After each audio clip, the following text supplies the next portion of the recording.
விஜய் நடிப்பில் லோகேஷ் கனகராஜ் இயக்கத்தில் தற்போது பிரமாண்டமாக லியோ படம் தயாராகி வருகிறது. இதில் 40 வயது உடைய ஹீரோ ரோலில்தான் விஜய் நடிக்கிறார்.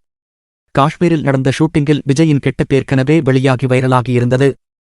மேலும் நடிகர் சஞ்சய் தத் காஷ்மீரை தொடர்ந்து சென்னையில் நடக்கும் ஷூட்டிங்கிலும் கலந்து கொண்டிருக்கிறார். இந்நிலையில் சஞ்சய் தத்தான் லியோ விஜயின் அப்பா ரோலில் நடிக்கிறார் என்கிற தகவல் வெளியாகியிருக்கிறது.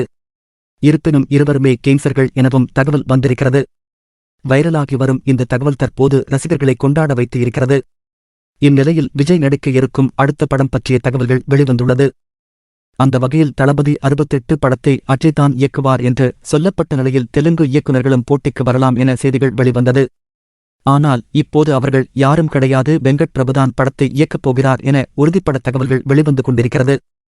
இது பல வருடங்களுக்கு முன்பே பேசப்பட்ட கூட்டணி ஆகும். எப்படியென்றால் வெங்கட் பிரபு அஜித்தை வைத்து மங்காத்தா என்னும் பிளாக்பஸ்டர் ஹிட் படத்தை கடந்த 2011ஆம் ஆண்டு கொடுத்தார்.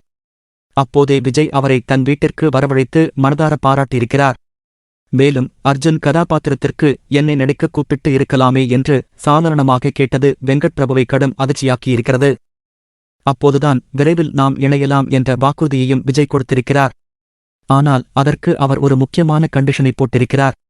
அந்த விஷயம்தான் வெங்கட் பிரபுவின் மனசை சுக்குநூறாக உடைத்திருக்கிறது. என்னவென்றால் நாம் இணையும் படத்தில் பிரேம்ஜி மட்டும் நடிக்கக்கூடாது, அது உன் பொறுப்புதான், பார்த்துக்கோ என்று சிரித்தபடி ஜாலியாக கூறினாராம். ஏனென்றால் தம்பி உடையான் படைக்கு அஞ்சான் என்பதற்கு ஏற்ப வெங்கட் பிரபு கதையில்லாமல் கூட படம் எடுத்து விடுவார். ஆனால் தம்பி இல்லாமல் படம் எடுக்கவே மாட்டார். அந்த அளவுக்கு அவர் தன் தம்பியை முக்கிய கேரக்டரில் நடிக்க வைத்து விடுவார். அதைத்தான் விஜய் இப்படி ஜாலியாக கூறியிருக்கிறார்.